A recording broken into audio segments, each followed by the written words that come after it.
ಇದಾಗಲೇ ನಾವು ಟ್ರೈಲರ್ ಆಗಲಿ ಸಾಂಗ್ಸ್ ಆಗಲಿ ನೋಡಿದ್ದೀವಿ. ಸೊ ನನಗೂ ಇದೊಂದು ಹೊಸ ಥರ ಪಾತ್ರ. ಸೊ ಗಂಗೆ ಗೌರಿ ಅಂತ ಫಸ್ಟ್ ನನಗೆ ಅಪ್ರೋಚ್ ಮಾಡಿದಾಗ ಮೈಥಾಲಜಿ, ಯಾಕಂದರೆ ಯಾರಿಗೂ ಈ ಥರ ಅವಕಾಶಗಳು ಸಿಗೋದಿಲ್ಲ, ತುಂಬ ಕಮ್ಮಿ. ಯಾಕಂದರೆ ಈ ನಡುವೆ ಮೈಥಾಲಜಿ ಸಬ್ಜೆಕ್ಟ್ಸ್ ಬರೋದೇ ಕಮ್ಮಿ ಇದೆ.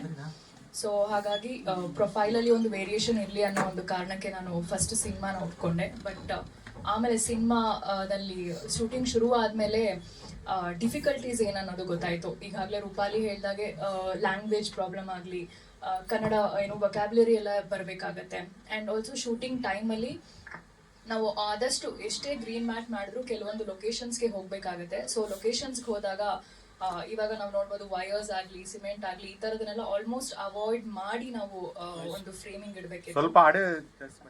ಎಸ್. ಸೊ ಹಾಗಾಗಿ ಆ ಥರದೊಂದು ಡಿಫಿಕಲ್ಟೀಸ್ ಇತ್ತು.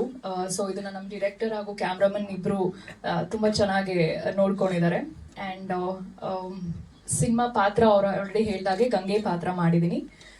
ಗಂಗೆ ನಿಮ್ಗೆ ಎಲ್ಲರಿಗೂ ಕತೆ ಗೊತ್ತಿರೋದು. ಗಂಗೆ ಗೌರಿ ಯಾಕೆ ಭೂಮಿಗೆ ಬರ್ತಾರೆ ಏನು ಅನ್ನೋದೊಂದು ಕಂಪ್ಲೀಟ್ ಜಸ್ಟ್ ಈ ಸಿನಿಮಾದಲ್ಲಿ ಇದೆ. ಸೊ ಮೇಕಿಂಗ್ ವೈಸ್ ಆಗಲಿ ಸ್ವಲ್ಪ ನಾವು ಟ್ರೈ ಮಾಡಿ ವಿ ಹ್ಯಾವ್ ಅಪ್ಗ್ರೇಡೆಡ್. ಯಾಕಂದರೆ ಹಳೆ ನಾವು ಬ್ಲ್ಯಾಕ್ ಆ್ಯಂಡ್ ವೈಟ್ ನೋಡಿದಾಗೂ ಇವಾಗ್ಲೂ ತುಂಬ ಡಿಫ್ರೆನ್ಸ್ ಇದೆ. ಸೊ ಸಿನಿಮಾ ಕತೆ ಆಲ್ರೆಡಿ ಎಲ್ಲರಿಗೂ ಗೊತ್ತಿದೆ. ಬಟ್ ಟ್ರೈಂಗ್ ಏನಂತಂದರೆ ಒಂದು ಮೈಥಾಲಜಿ ಸಬ್ಜೆಕ್ಟ್ ಆ್ಯಂಡ್ ಅದು ಹಬ್ಬಕ್ಕೆ ಬರಬೇಕಾಗಿತ್ತು. ಸೊ ಬರ್ತಾ ಇದ್ದೀವಿ, ನಿಮ್ಮೆಲ್ಲರ ಸಪೋರ್ಟ್ ಬೇಕು ಅಂತ ನಾನು ಕೇಳ್ಕೊಳ್ತೀನಿ. And thanks to the opportunity producer ಸರ್ಗೂ ಹಾಗೂ ಡೈರೆಕ್ಟರ್ ಸರ್ಗೂ. ಆ್ಯಂಡ್ ಎಲ್ಲ ಗೆಸ್ಟ್ಗಳಿಗೆ ಥ್ಯಾಂಕ್ ಯು ಹೇಳೋಕ್ಕೆ ಇಷ್ಟಪಡ್ತೀನಿ ನಮ್ಮ ಸಿನಿಮಾಗೆ ಸಪೋರ್ಟ್ ಮಾಡ್ತಿರೋದಕ್ಕೆ. ಧನ್ಯವಾದಗಳು.